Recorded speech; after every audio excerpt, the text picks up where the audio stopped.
Oi, gente, tudo bem? Quem tá falando é o Pedro. É primeira vez que a gente tá aqui nesse formato, né? Bom dia, boa tarde, boa noite, não sei que hora que vocês estão assistindo. Essa aula aqui vai ser uma aula sobre os metais de transição e como eles são um grupo bem extenso, a gente preferiu fazer uma aula assíncrona para vocês. Que não seria tão chato, né? Ficar tipo 1, 2 horas lá ouvindo um monte de elemento e tal. Aqui vocês podem pausar, dar uma descansada, assistir quando quiser. E é isso aí. Então hoje, como eu falei, né, a gente vai fazer uma aula sobre os metais de transição. A gente vai falar algumas propriedades, alguns dos elementos, a classificação, alguns fatos. E a gente inicialmente ia falar todos os elementos do grupo dos metais de transição, né? Só que é muito extenso, então a gente separou alguns e tentou buscar alguma aplicabilidade deles para a gente, né? Então, vamos lá. Quando a gente pensa em transição, o que a gente imagina da palavra transição? Eu imagino, tipo, uma passagem de algum lugar para outro, um meio. Tipo, é literalmente isso, só uma passagem, onde vai haver uma transição, né? E a gente pode dar esse nome a esses metais por dois motivos. O primeiro é que eles são uma transição da tabela periódica entre os metais alcalinos terrosos, que foi a última aula, para os semismetais, que é o grupo 13. Então, eles funcionam como uma transição no meio da tabela. E outra é pela. Foi uma sugestão de Mendeleev. Vocês lembram do Mendeleev? Foi o primeiro a tentar classificar os elementos e tal. Ele disse que isso explica também pelas propriedades dos metais de transição. Por quê? Porque os metais de transição, eles apresentam propriedades intermediárias entre os metais alcalinos terrosos e também apresentam algumas propriedades intermediárias dos semimetais. Por isso que é uma transição, tanto no fato da tabela, tanto nas propriedades. É um momento de transição para os semimetais, certo? Então, como eu disse, os metais de transição, eles pertencem ao grupo 3 ou 3B, depende aí da tabela que você está utilizando, né? Vocês lembram que eu falei que esse 1A, 2A, 3A, 3B não está sendo mais utilizado, tá em desuso, né? E atualmente a gente diz de 3 a 12, ou seja, a coluna 3 à coluna 12. Eles são dispostos no meio da tabela periódica, então é um espaço muito bem ocupado por eles. Eles ficam literalmente no meio da tabela, né? Comprido na horizontal. É, e tem uma coisa curiosa, que são as séries do landanídeos e actinídeos, que nós vamos explicar, né? Os elementos os metais de transição, né? Esses elementos chamados elementos de transição, eles são divididos em dois grupos, o externa e a interna. Mas como assim externa e interna? A, a questão dos lantanídeos actinídeos é o seguinte: são muitos elementos dessa série, né? Desses lantanídeos e actinídeos que eu estou dizendo, né? Então, para não ficar tão extenso a tabela periódica, para não ficar muito. É muito extenso mesmo, muito comprido horizontalmente, a gente abre como se fosse duas gavetinhas, como se fossem duas gavetinhas, e a gente meio que puxa elas para baixo, assim. Tipo, a gente destaca elas, a gente coloca embaixo. Então, por exemplo, vai ter lá a tabela, aí vai ter um quadradinho. Vai falar de tal número a tal número, actinídeos ou lantanídeos. Aí você, embaixo da tabela, vai estar lá toda a série do lantanídeos, para não ficar tão extenso a tabela. Isso aí pode parecer um pouquinho confuso, mas vai dar tudo certo. Então, os metais de transição, como eu falei, né, são divididos entre metais transição externa e interna. A transição interna, é justamente os lantanídeos e os actinídeos. Os lantanídeos, eles são os elementos que possuem o número atômico do número 57 até o 71. Tá vendo o tanto que é grande? 57 ao 71.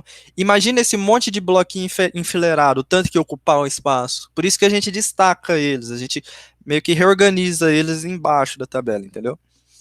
E os actinídeos, a gente é, possui, né, são os elementos que possuem o número atômico de 89 ao 103. Os metais de transição, ele possuem três períodos. Vocês lembram que são períodos? As colunas são as nossas famílias e as linhas, né, as linhas horizontais são os nossos períodos. Os metais de transição, então, como eu falei, estão três períodos. A partir do quarto, certo? Então, você vai contar um, dois, três. Na terceira camadinha é onde começa. Não, perdão. No quarto camadinha é onde começam os metais de transição, certo?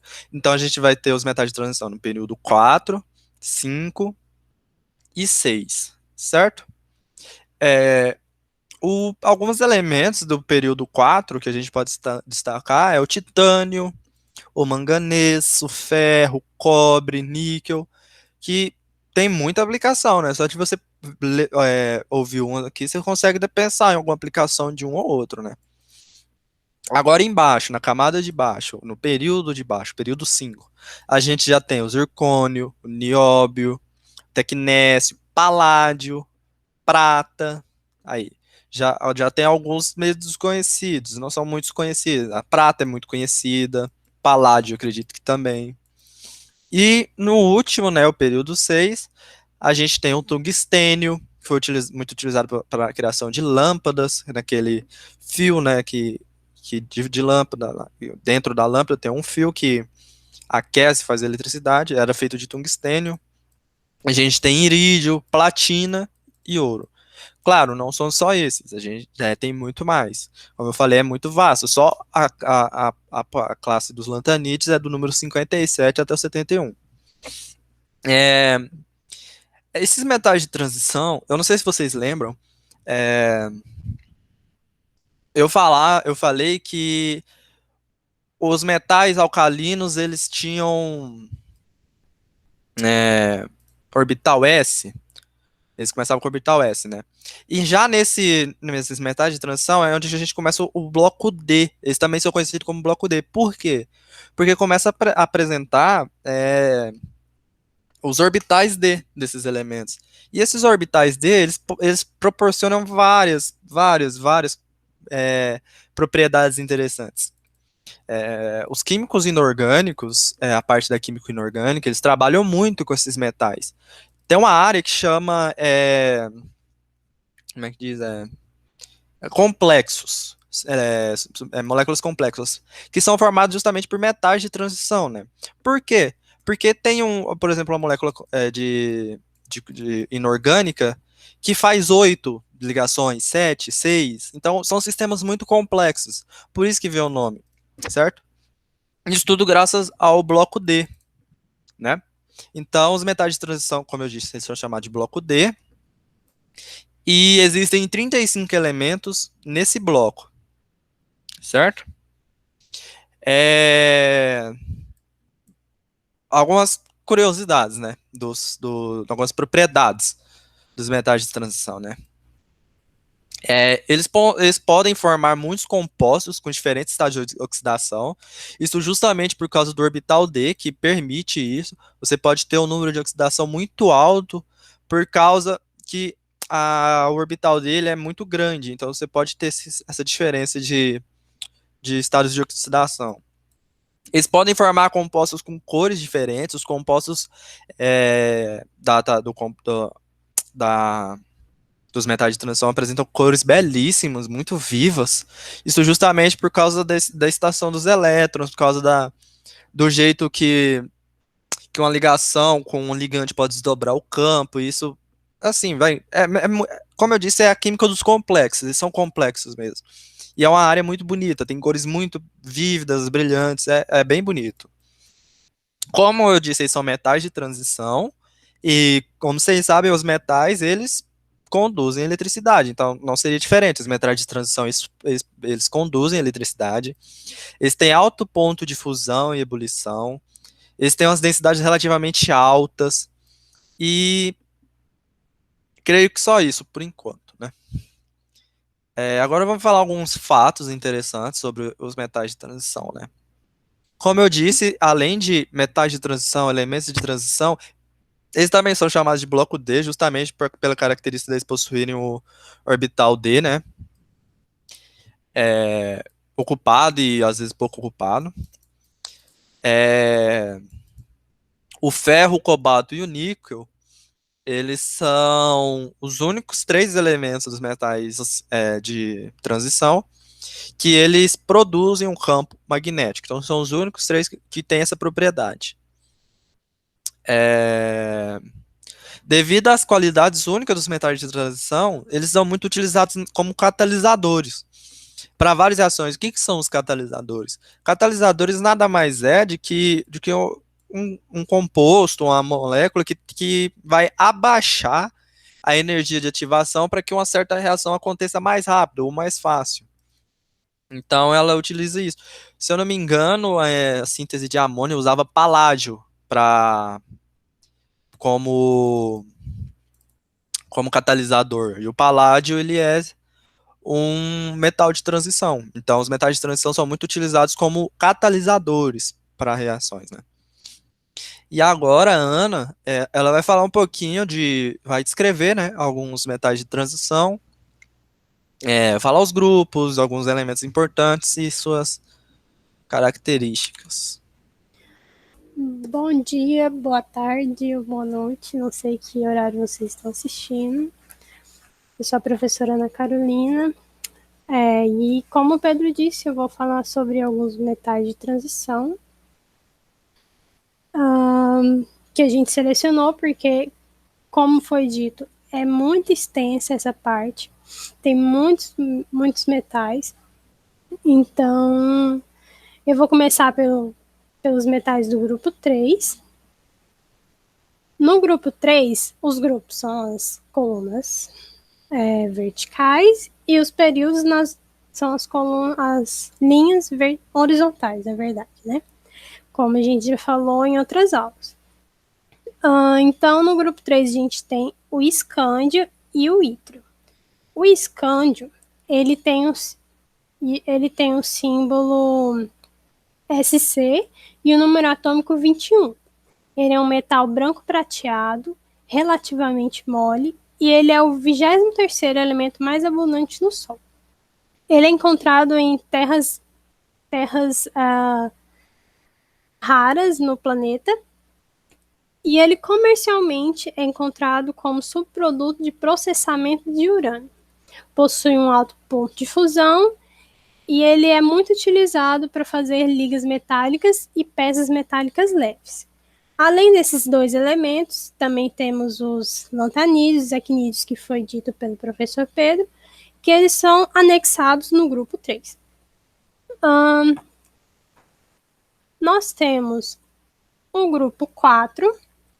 No grupo 4, temos o titânio, o zircônio, o áfnio e o dubínio. O titânio, ele possui o símbolo Ti, o número atômico 22. Ele é um metal branco prateado e ele é bem resistente à corrosão. Ele é um metal duro e ele é muito utilizado em motores de avião, de jatos, e também ele é utilizado na medicina como próteses. O titânio ele está presente em meteoritos e espectros de estrelas e no Sol, que é uma estrela também. E ele é o 9º elemento mais abundante na Terra. Passando para o grupo 5, nós podemos citar que tem o vanádio, o nióbio, o tantálio e o joliótio. Esses elementos pertencem ao grupo 5B, que não é mais em uso, né, como o Pedro falou, grupo 5, na verdade. O vanádio, ele tem o símbolo V, número atômico 23, e é um metal muito duro e resistente a corrosões. Ele é utilizado em ligas de ferro e é encontrado em muitos minerais. No grupo 6, nós temos o crômio, molibdênio, tungstênio e o Rutherfórdio.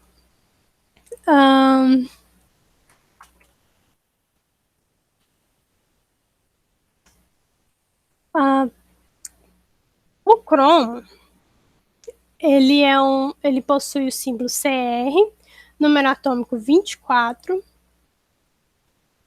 Ele é um metal branco prateado, resistente à corrosão e é muito utilizado na produção de aço. E é utilizado também como oxidante e produtos de limpeza. O próximo grupo que nós podemos citar é o grupo 7. No grupo 7 nós temos o manganês, o tecnécio, o rênio e o bório. Não é o que vocês provavelmente costumam ouvir, o bório, é outro elemento, é bório. O manganês, que a gente selecionou para comentar com vocês, ele possui o símbolo Mn, número atômico 25. Ele é um metal branco, utilizado em ligas de aço. O manganês é um ótimo agente oxidante, é muito utilizado em destilações de óxido-redução e como uma de vocês falou na última aula, quando ele na forma de óxido, ele pode ser usado como leite de Perdão, me confundi.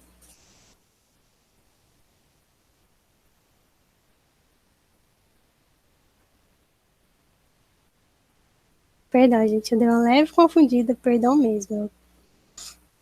Não é o manganês, é o magnésio, que é utilizado na leite de magnésio. O manganês, então, ele é um metal que é muito utilizado nas reações de óxido-redução. No grupo 8, nós temos o ferro, o rutênio, o ósmio e o rânio. Acho que é assim que se fala, rânio, com H.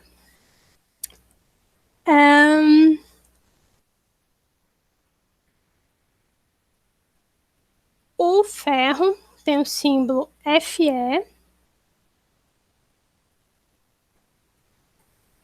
E ele é um metal de transição muito utilizado na produção de várias coisas, como peças, cordas de guitarra. Ele é utilizado nos pregos.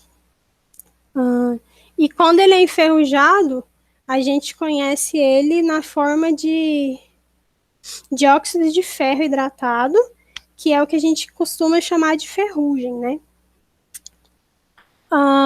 No grupo 9, nós temos o cobalto, o ródio, o irídio e o meitnério. Nós vamos citar aqui o cobalto. O cobalto, o símbolo dele é Co, o número atômico dele é 27. Ele é um metal duro, o brilho dele é azul prateado e ele é muito utilizado em ligas de ferro. No grupo 10, nós temos o níquel, o paládio e a platina. O níquel possui o símbolo Ni, número atômico 28, e ele é um metal razoavelmente duro, com brilho fraco e amarelado. Ele é muito utilizado na galvanização de cromo e ele também é muito utilizado como catalisador de algumas reações de hidrogenação. No grupo 11, nós temos o cobre, a prata e o ouro. Estes três elementos são bem conhecidos por vocês, né? Que o cobre é utilizado na fiação, a prata é um metal mole, muito maleável, e ele é utilizado em joalherias, assim como o ouro, que também possui um valor de mercado bem alto, né? E por último, o grupo 12, que nós temos o zinco, o cádmio e o mercúrio.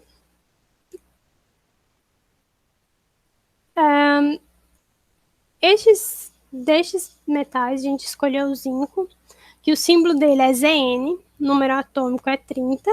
Ele é um metal mole, acinzentado e serve como revestimento protetor para o ferro.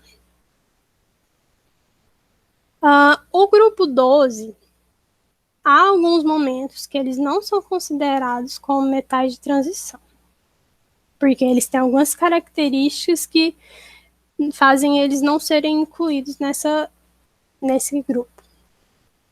Mas geralmente ele é na sua representação ele é representado junto com os metais de transição no meio da tabela. E agora, para a gente representar isso, a gente vai tentar fazer aos poucos, mandando para vocês cada grupo certinho, para que vocês possam representar e fazer a própria tabela de vocês. A gente vai fazer tudo separadinho, bem devagar, bem explicadinho, porque são muitos elementos. Então, se a gente fosse falar e deixar tudo para fazer de uma vez, a gente não consegue, né? Então, a qualquer dúvida, vocês podem chamar a gente, podem mandar no grupo ou no privado. E é isso, eu acho. É isso, gente. Só para reforçar, eu disse, né, que a família um e 2 eles tinham o orbital S, né? Então eles são chamados de bloco S. Como eu falei hoje, os metais de transição, eles têm o orbital D, né, como característica, tanto que um dos nomes deles é bloco D.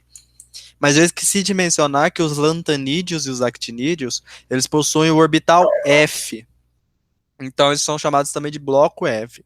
Essa questão de orbital, bloco D, orbital S, a gente, mais para frente, a gente pode fazer uma aula sobre isso. Isso ajuda muito em configuração eletrônica, distribuição. Dá para fazer distribuição eletrônica só você olhando, só você vendo as propriedades da tabela, vendo onde o elemento está, em qual bloco, qual coluna, qual período, qual família. Você consegue dar a distribuição eletrônica dele sem fazer conta, sem dor de cabeça. Por isso que a tabela periódica é uma poderosa ferramenta para nós, certo? Eu acho que é isso. Você quer falar mais alguma coisa, Carol? Não.